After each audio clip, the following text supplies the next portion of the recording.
Good morning, I'm Gretchen Ho. It is a Monday, the last day, the 31st day of March, bringing you Morning Matters because your mornings matter. Let's get to the stories that matter today. Duterte supporters in The Hague, Netherlands, organized a motorcade urging the International Criminal Court to return former President Rodrigo Duterte to the Philippines.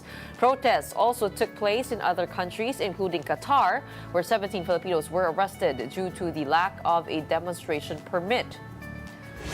More than 1,700 people were killed in Myanmar following a magnitude 7.7 earthquake, and 4 Filipinos are still missing. A road rage turned to a shooting incident in Antipolo on Sunday. The suspect is now in police custody, facing 3 counts of frustrated murder after injuring 3 people. And let's talk about today's pressing issues, of course, politics with senatorial candidate Ariel Kerubin. Welcome to our program, Morning Matters, where we talk about the issues you need to know for the rest of your day. Now, first on the agenda.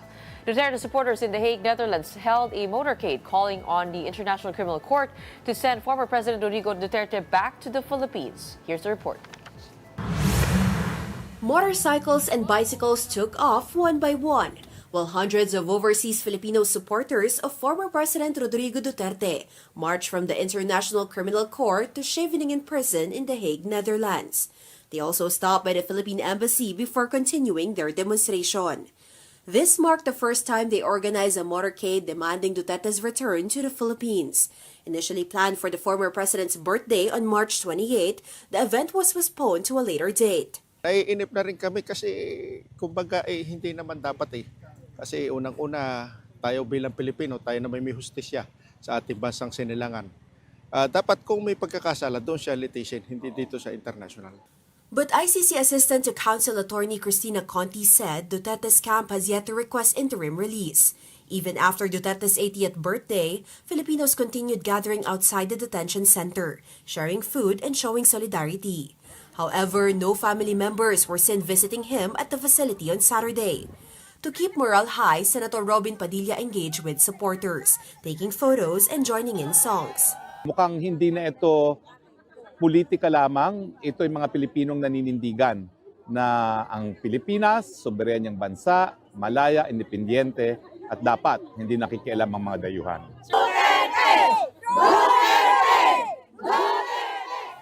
Former presidential spokesperson Attorney Harry Roque also joined the crowd in dancing, proudly announcing himself as a bona fide asylum seeker after the Netherlands reportedly approved his application. This despite Malacanang's calls for him to return to the Philippines and face charges. Roque even joked that Duterte's detention may have somehow benefited the Netherlands. Kinakailangan meron ng bayad si President Duterte dahil siya ang pinaka number 1 tourist attraction ngayon dito sa Netherlands. Meanwhile, Roque appealed to Qatari authorities following the arrest of several Filipinos who held a pro-Duterte demonstration without a permit on the former president's birthday. Please show maximum tolerance to Filipinos who only wanted to show their love to President Rodrigo Roa Duterte. They cannot accept the fact that he is now here at The Hague, held as prisoner by Westerners. Duterte's camp said they cannot stop Filipinos from expressing their support and expect the gatherings to continue daily until their calls for his return are heard. For more updates on that, we have Mon Gualvez and Jovi Francisco who joins us live from The Hague, Netherlands. Magandang umaga sa inyong dalawa. Nasaan kayo ngayon? Unahin muna natin ang ating bagong dating. Si Mon muna, nasaan ka ngayon? Hi Gretchen, good morning from The Hague, Netherlands. I am still here, or I am now here in The Hague, Netherlands. It's already 2 a.m. This time. Medyo malamig Kakarating mo lang? Yeah, I arrived here this weekend. So meron na tayong mga nasubaybayan. Si Jovi, ikaw naman, mukhang nandiyan ka pa rin, ano? Nakatawa ako kasi biniktima niyo si Mon Alam niyo naman na umaga. Kakaset lang nung na para maging... Daytime savings. Yung daytime savings. So parang iba yung oras natin from Manila and here. So Talagang pinalabas yung na. Ako kasi di ba sabi ko sa'yo, unang araw ko rin sa labas ako ng report. Pero ngayon, sa kwarto na. Ganyan din ako Unang ng mga araw lang unang ginawa to, gabi sir. ko. Unang Oo. araw. Ganyan din ako, parang Simon, mga ilang gabi kung tiniis yung lamig na yan, hanggang di ko na kaya. Okay, let's get down to business. What were the highlights over the weekend? What happened? We saw Harry Roque standing in front of a crowd. Was there a protest rally again, or was that just a gathering? Who would like to take that? Jovi? Hayaan natin si Mondo. Si Mondo nag-cover ng buong weekend eh. Sige, mamaya meron akong input tungkol dun sa kay VP Kay Sara. Harry. Head Mondo. Okay, sige. Well, Gretchen, ang dami pa rin supporters na dumating dito sa The Hague, Netherlands. Although it's a weekend, so they don't have to go to work. That's why most overseas Filipinos went in from other countries here in Europe. No, talaga namang kahit tapos na yung birthday, 80th birthday ni dating Pangulong Duterte, they still make time to do some, actually it's not a protest, no? They make programs, pero mostly parang nakikicelebrate sila sa birthday ng dating presidente. Although, nandun pa rin yung appeal nila that President Duterte na maibalik sana sa Pilipinas at don't listen dahil nga they still believe that we have sovereignty at this issue at meron naman tayong justice system, so why other countries bakit kailangan sila manghimasok eventually dito sa isyung ito, no? So nagkaroon nga kanina during with the report that we have showed, there's a first time na nagkaroon ng motorcade, umikot yan dito sa some parts of The Hague from the International Criminal Court office up to the prison or detention facility. Pumunta rin sila sa may tapat ng embassy and even sa International Gay Statue. So inikutan nila yan. It's the first time they really made an effort to ask permit for that para masagawa ito.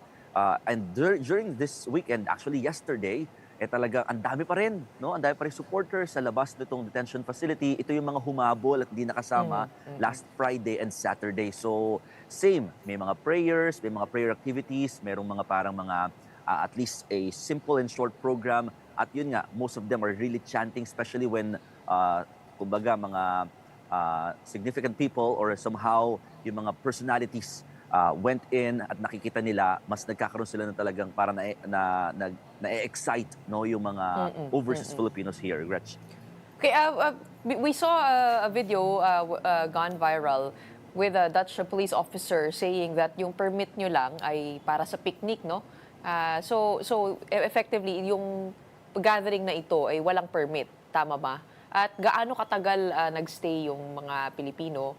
Yung videos ba na nakikita natin, that was over the weekend? Because we also saw that on Friday during the birthday of the former president, that day itself. Actually, yung park outside the detention facility, doon nagsasagawa ng mga picnic, ng mga programs.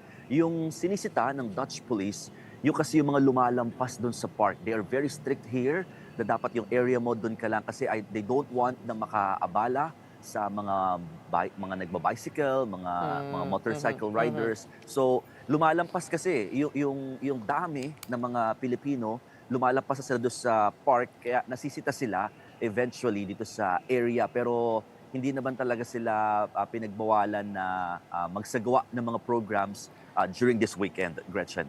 So it was generally peaceful, your assessment of the 3 days, Friday, Saturday, and Sunday?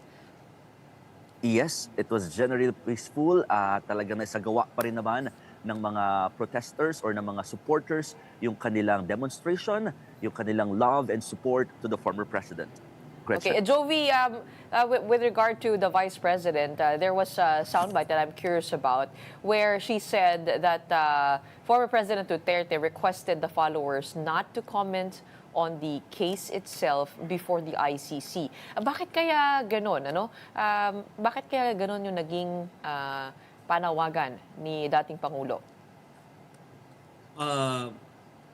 Understandable yun kasi 'di ba before mag-speech si VP nung Friday late afternoon, parang ayun na yung time. Gretch, I'm sure you're aware dun sa bashing na ginagawa ng mga followers and supporters doon sa mismong nitty-gritty nung kaso at saka maski yung mga ano no, yung mga officials ng ICC nasasali doon sa mga online bashing.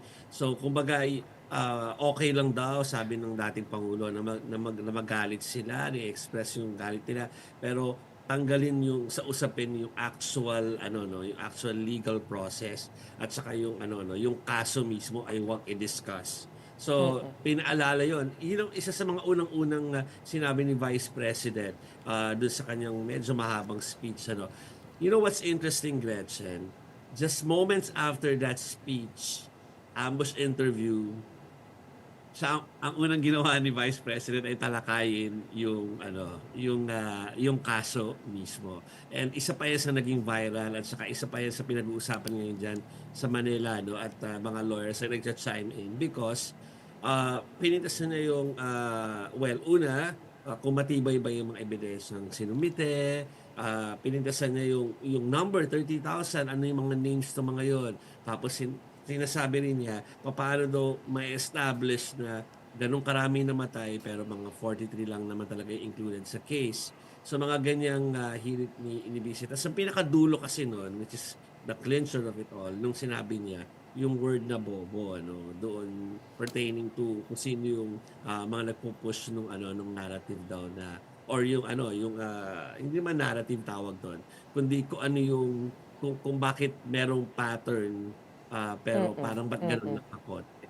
Okay, so alam mo nagkataon nung gabing yon parating pa lang si Mon doon dumating yung nagpatawag yung kabilang side yung anti-Duterte groups ng press ko. Nagkataon na si Attorney Conti, Chrissy Conti. So tinanong namin siya at sinabi ni Attorney Chrissy Conti na hindi nga tungkol sa number yan at saka parang kahit isa lang nakamatayan niya o pagpatay yan pwede nang makakita ng pattern from that case alone. So tsaka sinabi rin niya na kung talagang ganyan paninindigan ni Vice President dapat daw sabihin niya yan mismo sa ICC. So ganon. Ganyan nung naging takbo ng mga usapin dito, Gretchen. Actually, ito nga, nagbabasa nga ako, no? Along those lines, no? Kasi may parang article na lumabas that there was a Rwandan politician, Jean Paul Akayesu, who was found to have participated in the killing of 3 civilians, pero nakasuhan siya, convicted siya of crimes against humanity. So, kumbaga, yun talaga yung parang pamamaraan. Hindi, wala siya doon I mean, you can't have all the victims before the court. So, yun naman ang sinabi ni Attorney Cristina Conti dito sa nabasa ko. Yes.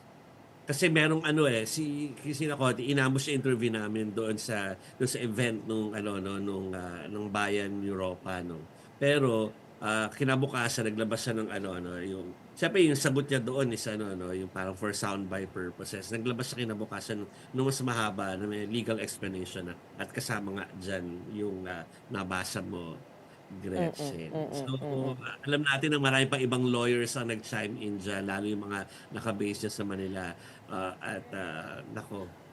Mahabang usapin to pati dyan. Sabi na nga nung tatay, wag na raw muna pag-usapan yung legal process Pero actually, ayan na naisip ko yun, tinatanong ko yun dahil naisip ko kung, or nag-wonder ako kung nakikinig ba yung ICC dun sa mga posts online because another argument by the Duterte supporters when I was there, when I was covering, was that ang pinatay naman niya yung mga kriminal, yung mga addict, yung mga nangre-rape to keep everyone safe.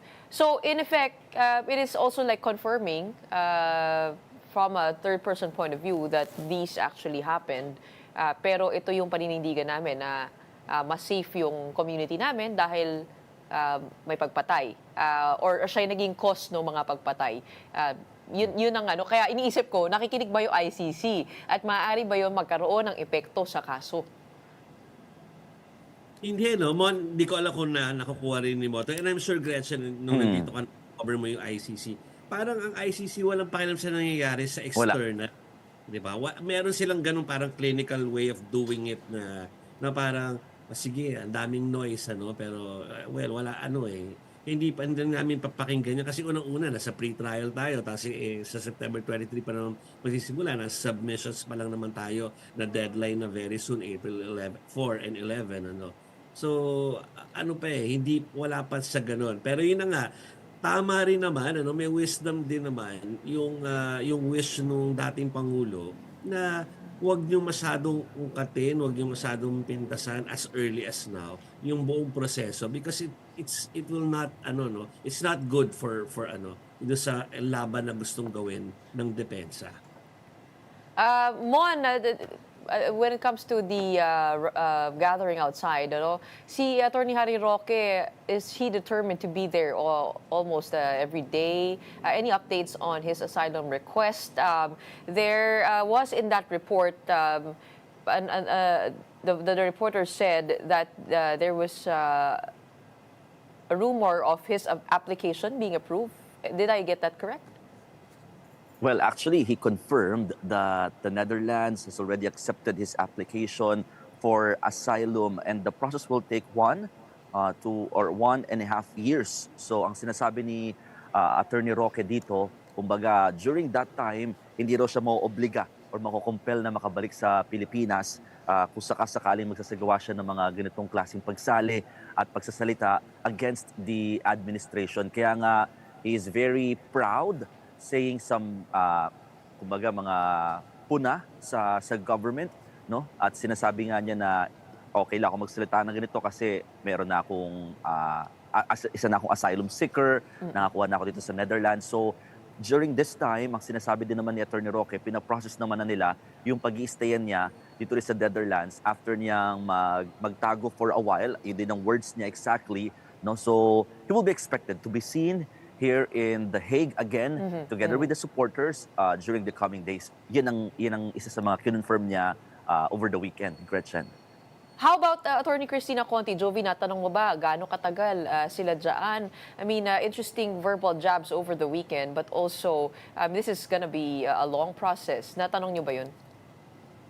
Ang alam ko medyo magtatagal pa siya dito, pero hindi lang dahil dito sa ICC kasi alam ko itong week na to may mga days ako last week na hindi ko siya nakausap ng face to face kundi via parang quotes lang for via messaging kasi lumilipat sila ng like punta ng Brussels kasi merong lecture series, so may mga ganon, hindi lang because of this nagkataon okay lang na merong nangyayaring malaki dito sa ICC at meron tayo at least dalawa silang sources natin, di ba? Siya at si Attorney Andres na at least yung magpapalanse nung because sabi nga nila may coverage tayo lagi ng nung Duterte side meron din tayo nung kabilang side. Alright, okay. Tatanong natin ng mga concerns pa natin sa ating susunod na guest. But in the meantime, maraming salamat for joining us. Even if it's past midnight over there, we have Mon Gualvez and Jovi Francisco reporting to us live from The Hague in Netherlands. ICC Assistant to Counsel Cristina Conti responds to Vice President Sara Duterte's remarks questioning the claim of 30,000 drug war deaths. Conti invited the Vice President to present her arguments directly to the ICC and, quote, see if they would be heard. Inaanayahan ko si VP Sara na dumulog at humarap sa ICC mismo at sabihin niya yung ganyang argumento. Tingnan natin kung pakikinggan siya. I understand that under Philippine jurisdiction, murder, if you look at it according to the elements, you need to name the victim. In crimes against humanity, you do not need to name all the victims. Duterte questioned the figure, arguing that 181 pieces of evidence presented to the ICC did not support such a scale. Police records show around 6,000 drug war deaths, while human rights groups estimate 30,000, including vigilante killings. Yes, but you have to prove that there were 30,000 victims. So how can you prove systematic killing of 30,000 victims if you do not have the names of 30,000 victims? You don't even have victims. 43 counts of murder, not even 50. So where is the system there of killing thousands. No, sorry. Bobo yung abogado nila. Talking about naming names, House Deputy Majority Leader Paulo Ortega V has revealed a new set of fictitious names allegedly tied to the misuse of Vice President Sara Duterte's confidential funds. Dubbed Team Grocery, the names resemble food items including Beverly Claire Pampano, Miko Harina, Patty Ting, Ralph Josh Bacon, and Sala Kasim. Ortega said these were submitted by the Office of the Vice President to the Commission on Audit but do not match any official records from the Philippine Statistics Authority. Previous reports had already flagged suspicious names such as Mary Grace Piatos, Xiaome Ocho, and Jog de Asim. Ortega also revealed that 1,322 of the 1,992 supposed recipients of the OVP's confidential funds had no birth records. He warned that the growing number of fake names suggests a deliberate effort to fabricate records and conceal fund misuse. Don't go away. We'll be back with more right after this short break.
Welcome back. You're still with us here on Morning Matters on One News.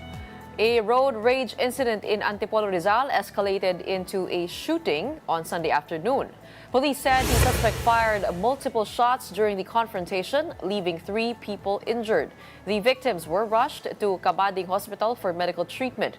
The suspect is now in police custody and is facing 3 counts of frustrated homicide, along with violations of the Comprehensive Firearms and Ammunition Regulation Act and the Omnibus Election Code. Authorities are urging witnesses to come forward with any relevant information. A training flight turned fatal in Lingayen, Pangasinan after a Cessna plane crashed near the airport. The crash killed 31-year-old pilot Captain Nico Manogan and 25-year-old student pilot Brian Allen Okang. Authorities say the aircraft had just taken off when it lost control and crashed into a swampy area on the eastern side of the runway in Barangay Libsong East. The Civil Aviation Authority of the Philippines is now investigating the cause of the accident. Myanmar's earthquake death toll continues to rise as rescue teams struggle to reach affected areas. The 7.7 magnitude quake hit Friday, leaving at least 1,700 people dead and injuring thousands more. Junta Chief Senior General Min Aung Hlaing warns that the number of fatalities could still rise. Neighboring countries like India, China, and Thailand have sent aid, but residents in Mandalay and Sagaing say they have yet to receive help. Moreover, hospitals are overwhelmed and some collapsed in the quake, forcing patients to be treated outdoors. Myanmar's ongoing civil war and damaged infrastructure are slowing aid efforts. Meanwhile, 4 Filipinos remain missing. That's according to DFA Undersecretary for Migrant Workers Affairs, Eduardo De Vega. De Vega said among the missing are a married couple who were residing in a building that collapsed in Mandalay. Search and rescue operations are ongoing for the 2 other Filipinos who also live near the affected area. The U.S. Geological Survey predicts the final death toll could surpass 10,000 and losses could exceed the country's annual economic output. Now, for updates on that, we have Foreign Affairs Department Undersecretary Ed De Vega on the line. Welcome to the program, Yusek. Magandang umaga po. Good morning. Okay, the situation in Myanmar, what are the latest numbers so far? Well, so far, so I just heard you say that casualties will be 10,000. No, we don't have that yet, not 10,000, but about Filipinos, fortunately, there are no casualties confirmed yet, but we have those 4 who are still missing. There are 151 Filipinos registered in Mandalay in the epicenter, including those 4 who are accounted for. And, as mentioned, at least a couple lived in a condominium which collapsed. Myanmar does not have the technology, they say, or the means to search for survivors. So various countries are sending humanitarian contingents, including the Philippines. We will send a team, like we did before in Turkey, under similar circumstances. We open pray for kababayans. Apart from Myanmar, other countries, neighboring countries were also affected by this quake. Meron po ba tayong nadidetect doon ng mga Pilipinong naapektuhan katulad ng sa Thailand po? Meron po original effect pero wala pong nasawi o nawawala. No? Affected sila yung Friday kasi napaka-tense ang buhay dahil hindi makabalik ng building muna dahil check yung structural capability. So ganun po. However, Thailand is getting back to normal. Myanmar, no. Their airport is not working. So that will complicate things also. Speaking of complicating things, how challenging is it to get information from the government knowing that they are ruled by a military junta and they control almost all forms of media, radio, television, even the internet? Well, in fairness, what the Philippines concerned, when we need help, they do give us info. Like when I went there more than a week ago para mag-process para ma-repatriate na yung mga kababayan natin na human trafficking victims across the border from Thailand, they did it. They approved it. So I'm sure they are cooperating with our embassy at least kasi and now they're very appreciative that we will send a contingent. So the problem is getting the whole picture of the entire country. But they are openly saying they need help. They're not hiding it. They need help. And sasagot yung world community, I believe. Gaano karami pong Pilipino ang nasa Myanmar? At ano po ang nature ng kanilang trabaho? Malapit po ba sila doon sa naging center? Teachers, mga estudyante, mga teachers po, 700 class ang legal. I'm sorry, I'll have to cut short. I'm at the office and it's a flag ceremony po. Okay. Luckily, 4 lang nawawala po and we'll update you po. Things Okay. go on, ha? Pwede po ba, bago po kayo umalis, pupuntahan ko po lang sa Qatar, no? Meron po mga naaresto for public demonstrations. What is the situation over there? They are being visited by the embassy, and we're providing them legal assistance if needed. I think there's a chance they'll be released.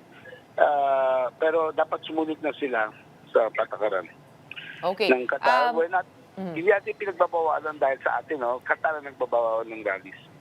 Okay, huling-huli pong katanungan, ano po yung mga bansa na pinagbabawal ang mga public demonstration para po sa kaalaman ng mga Pilipino at mga OFW?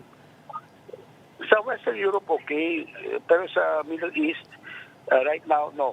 In not one country in the Middle East, kung sa maraming OFWs, walang political demonstration muna.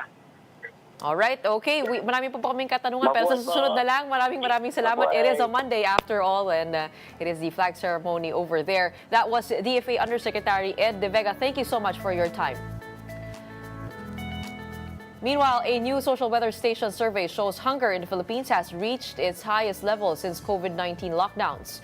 The survey found that over 27% of respondents experienced involuntary hunger in the past 3 months.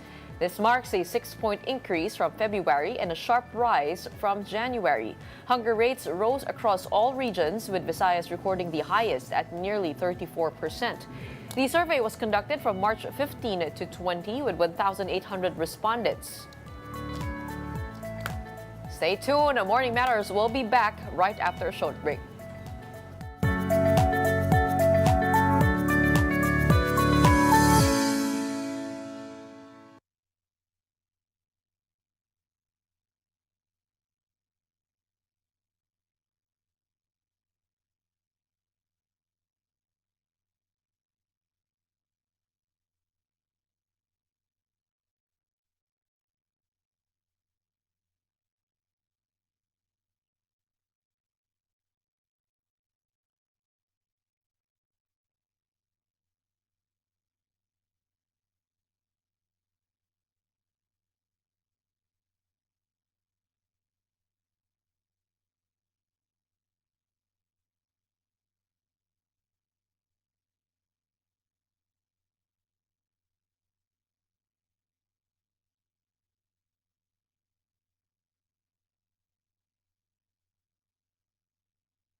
My name is Gretchen Ho, and this is Morning Matters.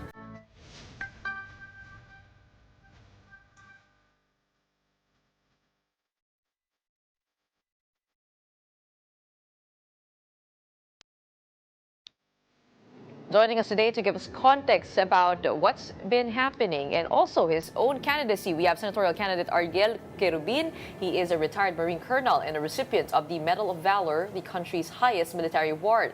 Let's hear his insights on pressing national issues. Welcome to our show. Yeah, thank you very much for the opportunity again, and good morning to all your televiewers.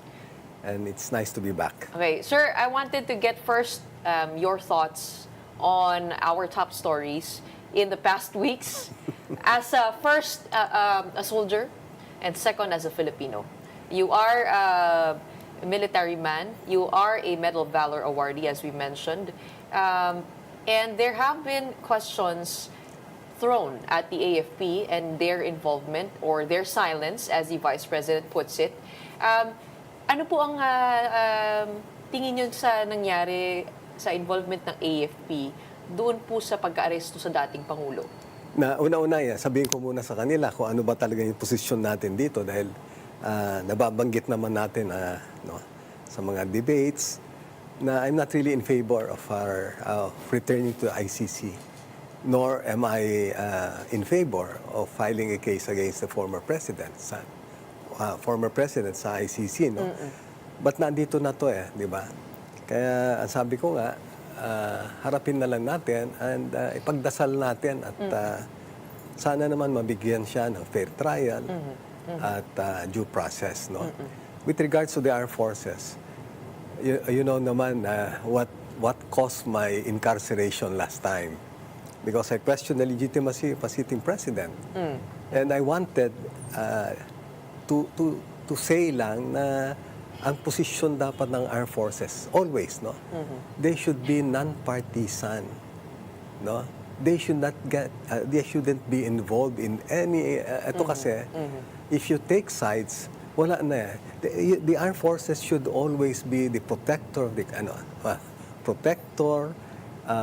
Constitution, di ba? They should always kasi pag sila ang nawalan ng credibility, di wala na tayo kasi sila lang ang pwedeng maglagay ba ng stability sa isang situation na magulo. That's the armed forces, no? But yun nga, sabi ni Secretary Gibo Teodoro na ang naging role ng AFP dito ay mere assistance to the PNP. So, pagka ganun po, when the orders emanate from above, no matter, if it's legal or not, because there are questions over the legality of the arrest itself, the military should just follow orders. Oh yeah, they really should. And besides, it's really law enforcement naman, no? So, police talaga yung involved dito. Pero siguro sa military, sa Villamor kasi lumipad from, no? Yeah, yun lang. Wala naman sa kanilang, wala naman orders from above, nakakataas sa kanila. Okay, but you also said in an interview that, you were a coup plotter. And you also said that was a military exercise that you used before. Where does that come in? Now, when you say we have to draw the line here, na hindi na to tama, na kailangan na nating magpakita ng ating political will, or as a Filipino, I will not let this happen. Oh, you know what? At that time, we had this interpretation of we were the protectors of the people and the state. At that time, ang nakaano sa'yo, lalaban. Oppressive yung gobyerno na noon time na yan, di ba? So, yun ang tingin namin. And besides, the government then was perceived to be left-leaning. And kami, like in my case, I have fought all the armed forces and the armed groups in the Philippines in actual combat, the CPP, NPM, NLF, MILF, Abu Sayyaf. So, ganun na lang yung namin na pagka yung CPP, NPA, sabi ko, kailangan nung kabata, that was really because of idealism and the fire of youth, no? But, that chapter in my life brought me bitter lessons. And besides, I've been telling them, kung hindi rin lang united yung armed forces, no, at tayo mag-away-away uli, kasi we get involved, no, may mga maging partisan tayo, di ba? Would you believe, aminin na natin ngayon, nung time na yan, na nag-launch kami, nung military exercise na yan, hati yung armed forces, So, the animosity that was created from soldiers fighting each other took many years to heal. So, yung mga naputulan ng kamay, every time na makita nila, very traumatic, no?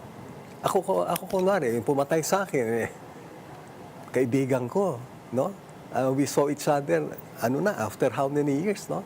He retired a 2-star general. Nung makita kami, sabi niya, Bok, what a day, what a day. Two distinguished gentlemen finally meet again on Hearts Day.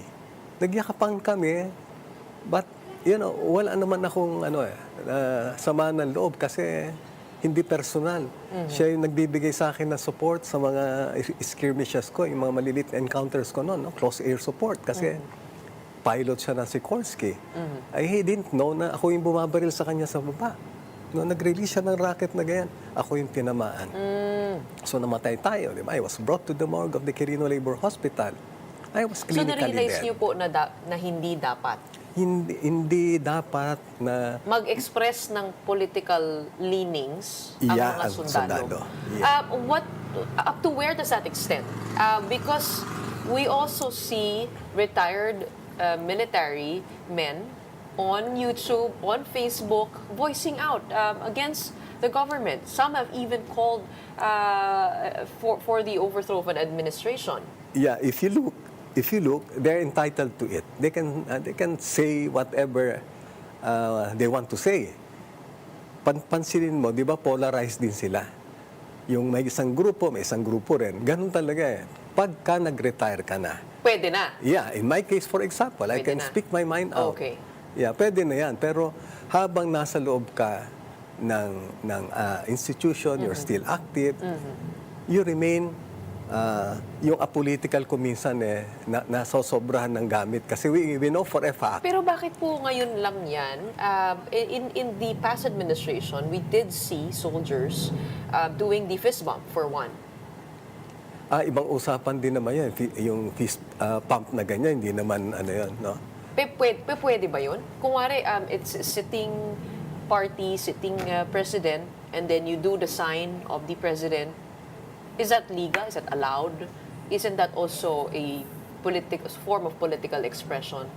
Personally, hindi ako, it doesn't sit well with me. Personally. But yun na nga, depende nga sa mga nakaupo eh. So pwede nilang disiplinahin yung kanilang sundalo, pero depende nga po dun sa leadership. Tama po yun. Yeah, depende nga sa namumuno eh. Kung tayo siguro namuno nun, ganun yung natin, patakaran natin. Okay. Diba? Bakit po kaya pag retired military ang nag-call for an overthrow of an administration, ay hindi po nakakasuhan ng sedition? I mean, ang dami ng kaso natin na napapakinggan. I mean, ngayon, sa mga vloggers or kaya sa sa mga naririnig natin online, I mean, inciting to sedition is always brought up every time there is, there are leanings towards that. I mean, towards the inciting to anger, towards the overthrow of the sitting administration. Bakit mo kaya ganun? Well, may mga sinampahan ng kaso rin, ha? Na sundalo? Na sundalo. Even mga pulis. Pero they're all, pag titignan mo, they're all retired. They're all retired. And pagka para civilian ka na rin. No? Kung may violations na meron kang nagawa, na inciting to sedition, for example, then they can always file a case against you. Okay, puntahan po natin ang mas interesting part of this conversation. I mean, what have you heard in your capacity as a former general? Ano pong naririnig po ninyo sa AFP about what's been happening? There were rumors of resignations within the ranks. Totoo po ba yun? I have, ito nga dapat sana, dapat tayo lahat very discerning ba? Kasi there are so many fake news. Nagsilipa na. Ayan, nakakalungkot lang kasi sana naman, it's all about, alam mo yung, they try to agitate, they try to left and right yan. Sundalo raw siya. Pag tignan mo, retired na pala na matagal. No? Ang dami niyan. So, sa akin, iba na ngayon yung men in uniform kaysa yung dati nung kami nasa active pa. They're now, say, more professional. And, the trust rating nga ng armed forces, ang taas eh. No? So, yung mga ganun, mass resignation, it's part of, pang-agitate din. No? So mag-ingat tayo. Let's be discerning about what we Yes. see and hear online. Kayo po ba yung naging biktima na rin ng fake news? And how is this campaign for you different from the past ones? Sasagutin po natin yan pagkatapos muna nitong short break. Don't go away. Morning Matters. We'll be back.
And we are still joined by senatorial candidate Ariel Kerubin here on Morning Matters. Let's get to your candidacy. This is the second time you are running as a senator. Bakit po kayo tumatakbo ulit at ano po ang balak isulong?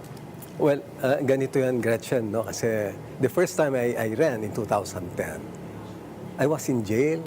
I was never allowed to campaign, not even once, but I was considered winnable. Right after I got out of jail, I was engaged by a big conglomerate. No? So, ang tagal natin na punta sa corporate. Na. At wala naman tayong, parang sabi ko nga, it was really a blessing in disguise kasi God had to take away my freedom for me to realize that career is not everything in life. So, I took care of my family. No?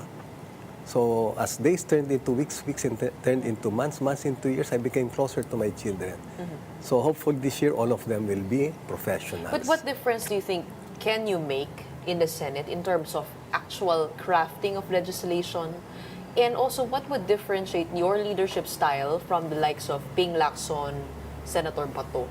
Well, you know what? Sabi ko nga, Gretchen, ang kailangan natin sa Senado ngayon, isang matapang na senador. At sino ba sa kanila? Lahat ng mga sabihin na natin, ang naranasan no Ariel Kerubin. Tumira tayo sa Jolo, Basilan, Tawi-Tawi. No? Zamboanga del Sur, Zamboanga del Norte, Lanao del Sur, Lanao del Norte, Southern Palawan, Bicol, Camarines Sur, Camarines Norte, Central Luzon, Bataan, Zambales, Pampanga. Anong common dito? Insurgency. Anong cause ng insurgency na yan? Di ba number one, corruption? So corruption pa rin. Bata pa ako, corruption na. Hanggang ngayon, I cannot take this sitting down. Pero hindi po ba nawakasan na rin ang problema sa insurgency? And now, hindi na po interior security ang iniisip natin, kundi External na. external na. Well, ganito pa rin yan. Ako talaga naniniwala ng insurgency, violent extremism, and even terrorism. The best antidote to this is good governance aided by a well-disciplined men in uniform. So kung wala man ngayon mga insurgency na yan, maayos na yung papatakbo ng isang chief executive, yung local government unit. Pero no? iba po yung paggawa, paglikha ng batas sa trabaho po ng isang sundalo. Ano po yung mga naging effort nyo?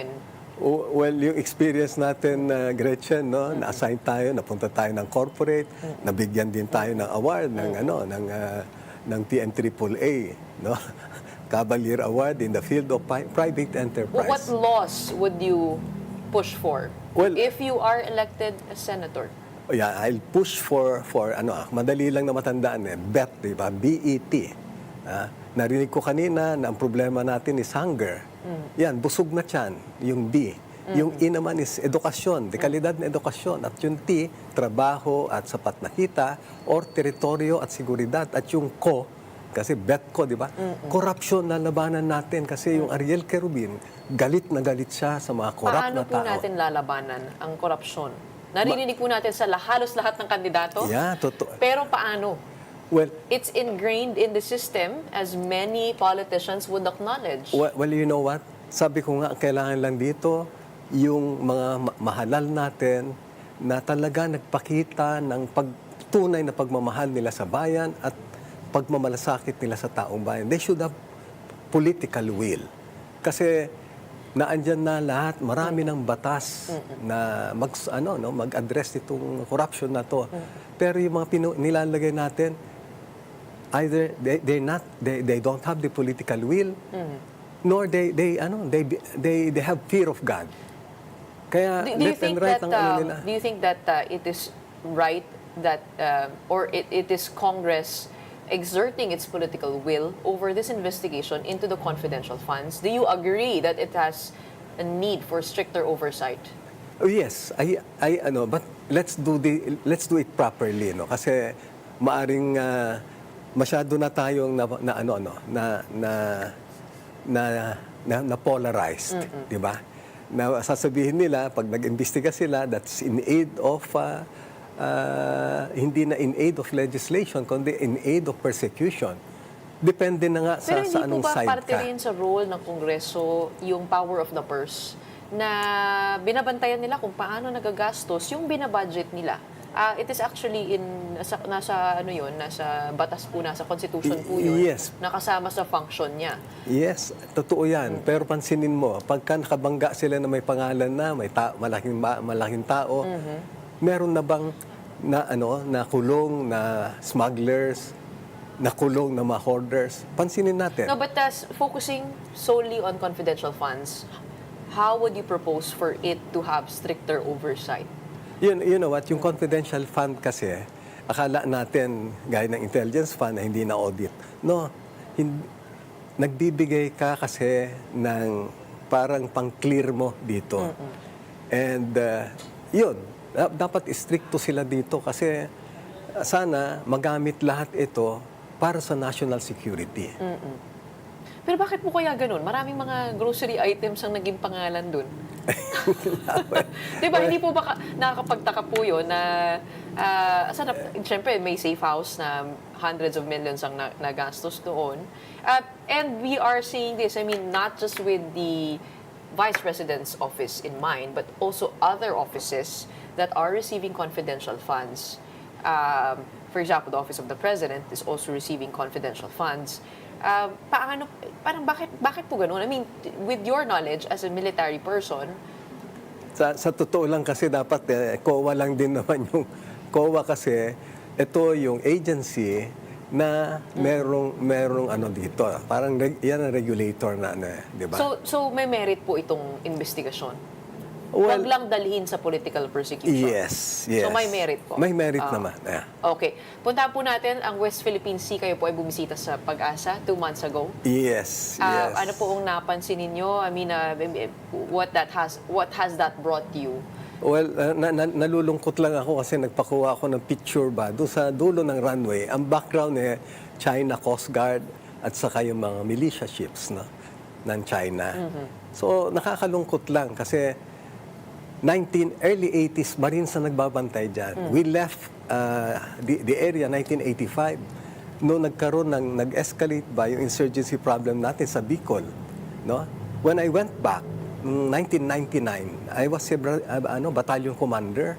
Naka-recover kami ng isang laptop computer. Ang nakalagay doon strengthened foothold along the shorelines. Ang CPP-NPA is Mao-oriented, Mao-inspired. So alam natin China yan.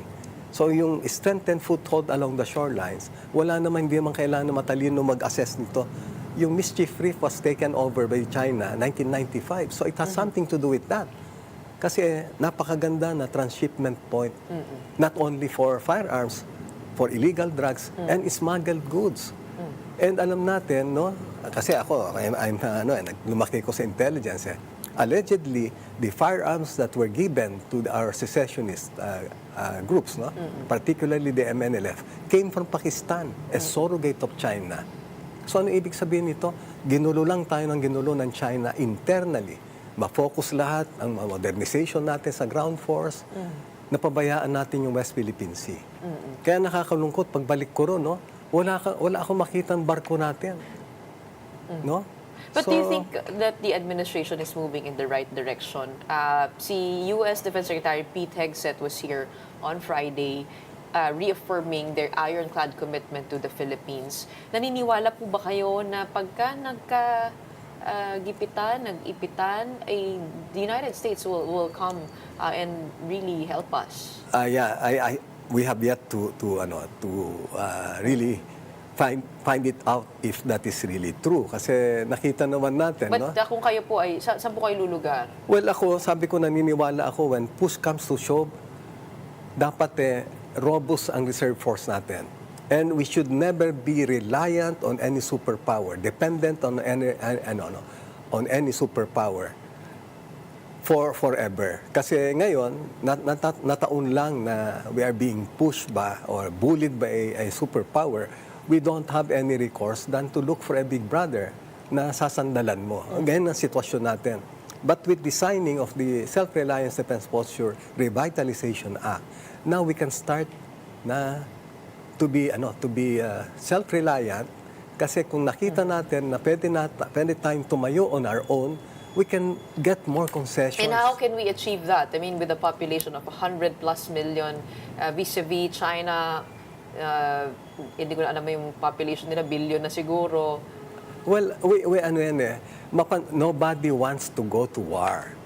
Ang kailangan lang natin, ipakita na kaya natin din tumindig on our own. But how do we do that? How do we strengthen our claim over areas like, for example, Bajo de Masinloc, na pinapaligiran na talaga ng Chino, na sinasabi, nag-file na sila ng maritime boundaries nila doon. Paano po natin gagawin yun? Ang sabi ko nga, it's all preponderance of forces. Ang labanan ngayon dyan. Kung ang bubuli sa atin, 100 na barko sila, tayo 2, 3, 4, sabihin mo na. Dapat yan ang unang umpisahan natin. Kailangan natin i-fast track yung modernization ng lahat ng security and defense forces, no? Air Force, Navy, Coast Guard, even yung BIFAR, no? I-fast track natin kasi sabi ko nga, hindi tayo forever na maging dependent dito sa natin. Pero bakit ang tagal po, ano? I mean, yun po yung obvious na solusyon. Pero pag tinignan mo yung budget, 35 million ba? Tama? 35 billion na lang from 50. Nakat pa yung modernization program. I mean, kumbaga sa resources, medyo said talaga tayo. Sa akin, Gretchen, sabi ko nga sana bawasan lang nila, no? Kasi matataba na yung bulsa nila kabawasan lang nila yung nilalagay nila sa bulsa nila, ilaan nila sa modernization ng armed forces. Okay, bilang panghuli, ng, sa po defense namin kayo forces. aabutan? I mean, sa inyong kampanya, kayo po ay nasa 25th to 27th sa latest SWS survey. What's up for you in the next 45 days? Well, ako, hindi tayo masyado, I've been through a lot of more difficult battles before and came out victorious. Noong 2010 elections, ganyan din yung number ko. Pero nung 2 weeks before the 2010 elections, I was considered winnable. Hindi pa po kayo sumasayaw? Hindi. Sa TikTok? Nagpo-push up ako. Kaysa naman magsayaw-sayaw ka, o kanta-kanta ka, mag-push-ups ka na lang. Mala FBR, At least you're preparing for you should be physically fit para mentally and Alright. Maraming salamat po sa inyong oras ngayon. We have a senatorial candidate, Ariel Kerubin, joining us. Of course, he is a Medal of Valor awardee, as we mentioned, and we give you the highest honors as a soldier. Pagdating po sa labanan ng politika, good luck po sa inyo. Yeah, maraming salamat. That's it for today's episode of Morning Matters. My name is Gretchen Ho. We are One News, all sides, all the time.